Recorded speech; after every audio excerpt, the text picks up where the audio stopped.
Magre-rate tayo ngayon ng mga pagkain sa Babang Luksa. Let's go! Let's get it! We miss you, Mama Sel. So yan, may padasal muna. Tapos may pagbababa ng itim na damit. Sa inyo ba guys, ganito din? Let me know in the comments. Pansit. Papahabang buhay. Papahabang na buhay. Eh, wala na ngayong tao. Di ba? Malasa yung pansit. 10 over 10. Pansit. Malabon. May hipon. Malasa siya. 10 over 10. Menudo. Masarap siya pag may kanin. 10 over 10. Chicken. Flavored chicken. Para siyang chicken wings sa may flavor. Ako. Butter and garlic. Sarap.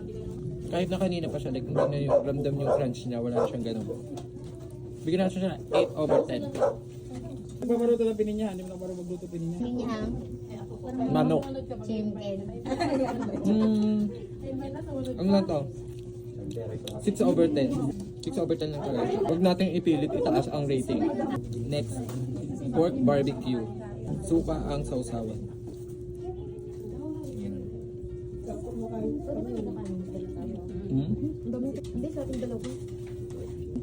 This one, hindi ko siya trip. Wala siyang smoky taste, ganun. Pag sinabi bang barbecue, dapat nakaluto sa coal? Sa uling. Para sa akin, oo. Kasi may flavor na na-add in. I-rate natin ito barbecue, hindi ko trip 5 over 10. Eatable naman, you can eat it, but hindi ka mag-enjoy. Eatable, ang tawag to. Hipon. Tama, mali. Buttered shrimp. Yung favorite ko hipon, 10 over 10 pa. Kakanin naman. Kakanin. Sapin-sapin. Nalalasaan ko yung langka. At yung datek. 10 over 10. Next, biko.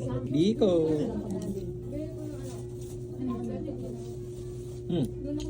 Sarap na makugnat.